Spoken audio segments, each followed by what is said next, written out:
Well. We got big nose news popping. Latifi's contract scheduled to be over with, and I mean it's bittersweet to say this. Finally, at the end of this season, Williams is moving on from Latifi. Let's not play games here. Latifi has had a nice cushion, leniency, room to run, and accomplish nothing. Okay, if there is an example of a paid seat, it is Latifi, and we can kind of go into what may have led to Williams giving Latifi so much leniency or acceptance to remain at Williams while being outperformed by several, and I do mean several teammates. Vries, not even like a real teammate, comes in as a substitute to Albon due to pancreatitis and takes the Williams car, eighth up in pole, I believe, and then puts it in points. His first ever Formula One race. I think that pretty much showed Williams that if we ever had reserve to move on from Latifi, now is definitely probably not the time to keep that reserve.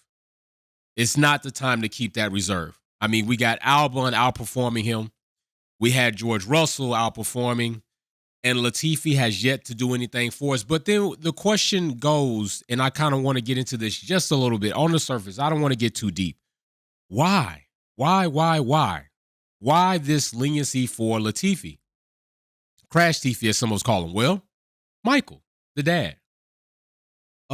Net worth probably over $2 billion. But his net worth being over $2 billion is not just going to lead like automatically to him like being lenient unless some of that $2 billion is finding its way into Williams Racing. But before we even touch the Williams Racing, let's talk about this that could be a possibility, right? This is just my opinion. Michael acquired about 10%, and I don't know if it's the same right now due to dilution and fundraisers or whatever the case may be with their arrangement, but 10% of McLaren Racing. McLaren, the race team, Zach Brown, yes. Michael Latifi acquired 10% of McLaren, right? 2018, I believe it was, around that time, definitely before 2020, 2019.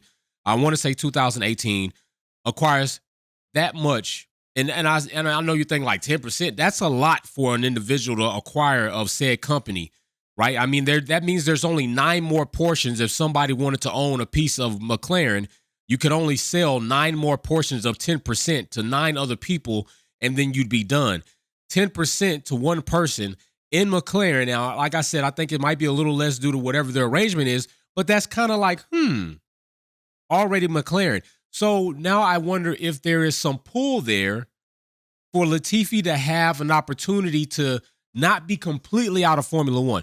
Because I think Latifi is a prime suspect or example that we should see definitely needs to go down. I mean, if Giovinazzi went down, which he's potentially coming back up to Haas, Latifi definitely should go down to Formula 3, maybe Formula 2, not Formula 3, Formula 2, or Formula E, right? He's probably not going back to Formula 2. Maybe he goes over to Formula E. Maybe he goes to IndyCar. Maybe NASCAR. Maybe try that. Maybe something, some other form of racing. I just don't think Latifi has done enough to remain in a Formula One car, or at least Formula One team. So like I said, 10% of McLaren, Michael Latifi purchases.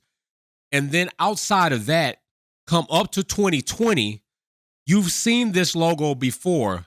Biggest day on the back of the Williams Racing car, Safina, Food Group Company. Michael Latifi owns that company, CEO and owner of this company. Now, they issued about $60 million, don't quote me, about $60 million line of credit to Williams during that whole COVID time. Williams definitely was in peril. They definitely were in a situation. Claire, being like the gunner at that time, was trying to figure out a way. But Michael's company, Safina, which Latifi's dad which now should make plenty of sense why Williams was giving Latifi a lot of leniency there.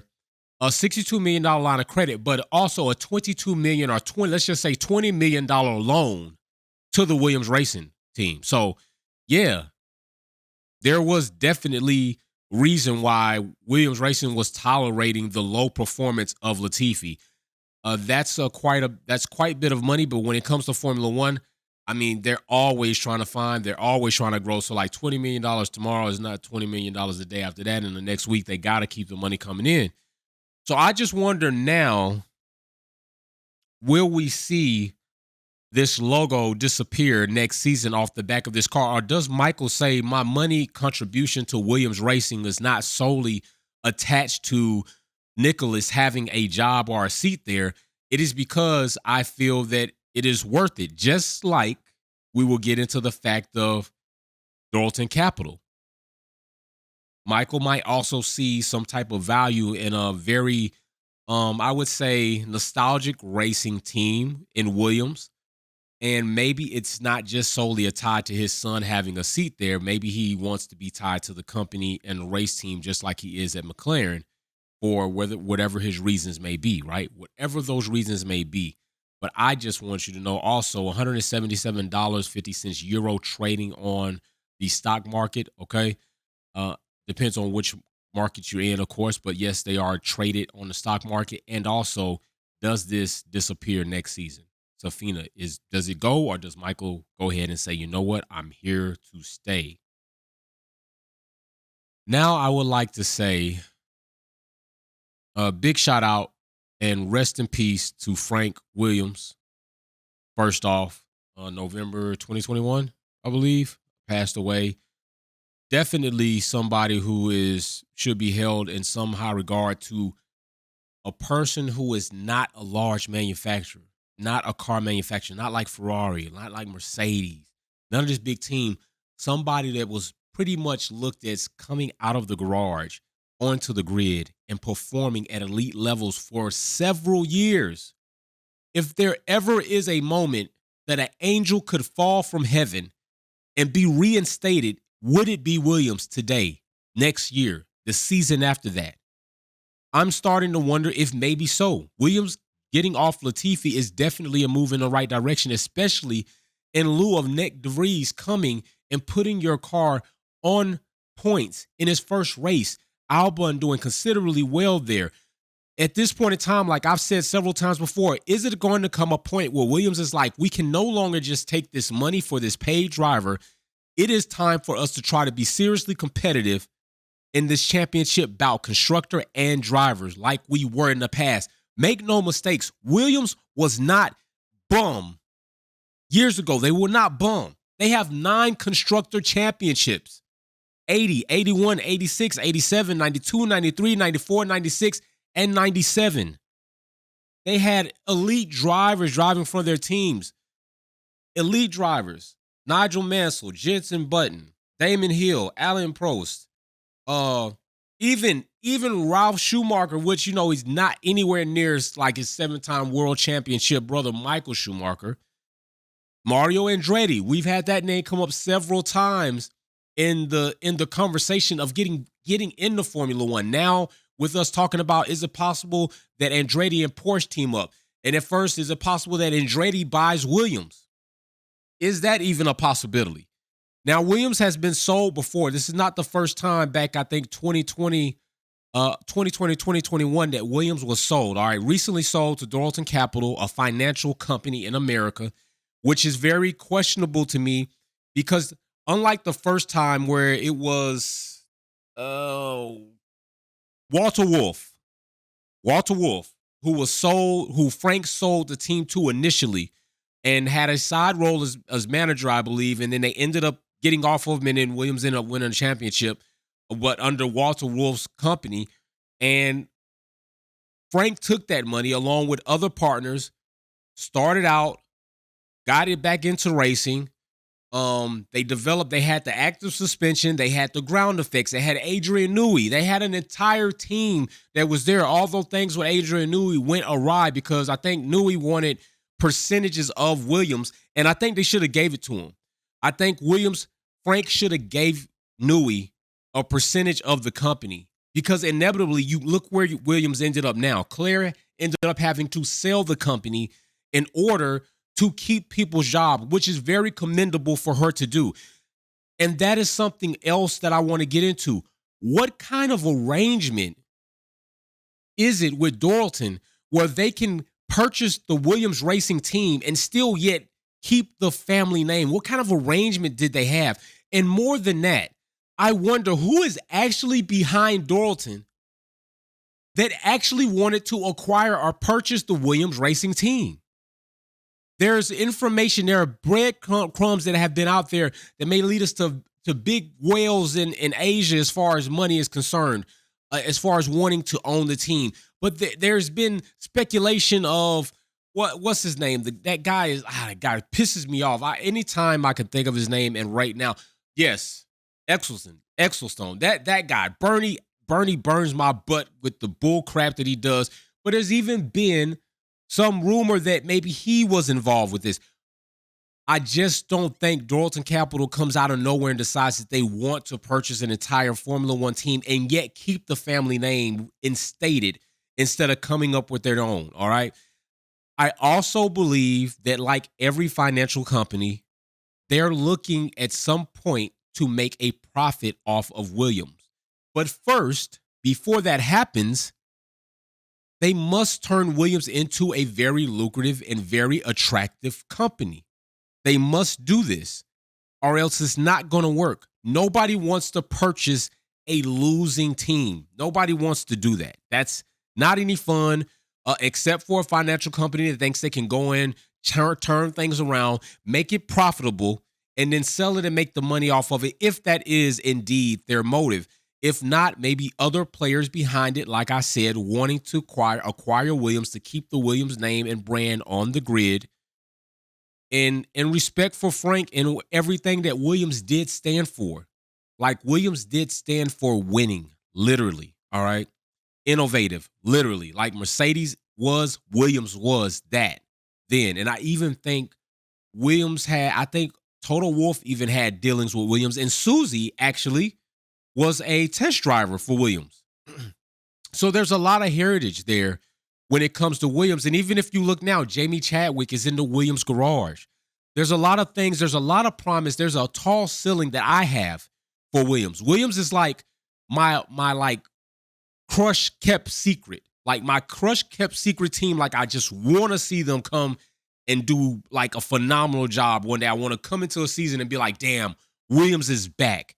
And then everybody will start reliving and going back to some of these cars. Even Vettel purchased that car. I think it was the FW14C or something like that. Damn, I can't remember which one it was, but he retroed it. He's got it. He even has a piece of that history. Williams does have a very prestigious history of winning.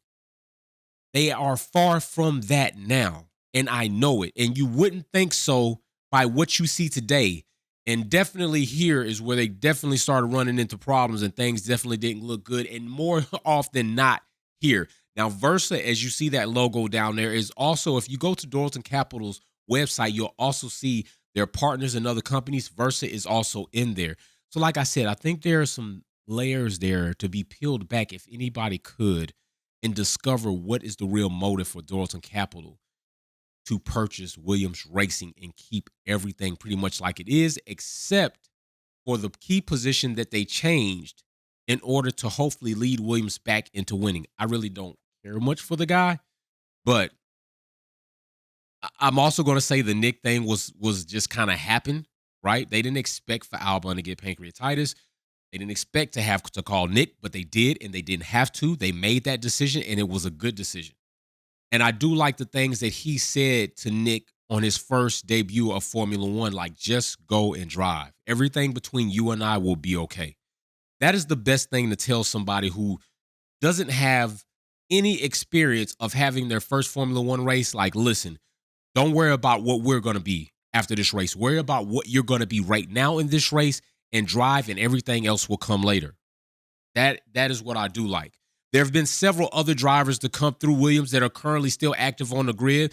You got Bottas, you got Stroll, Hülkenberg, Albon, Russell, De Vries, and Latifi.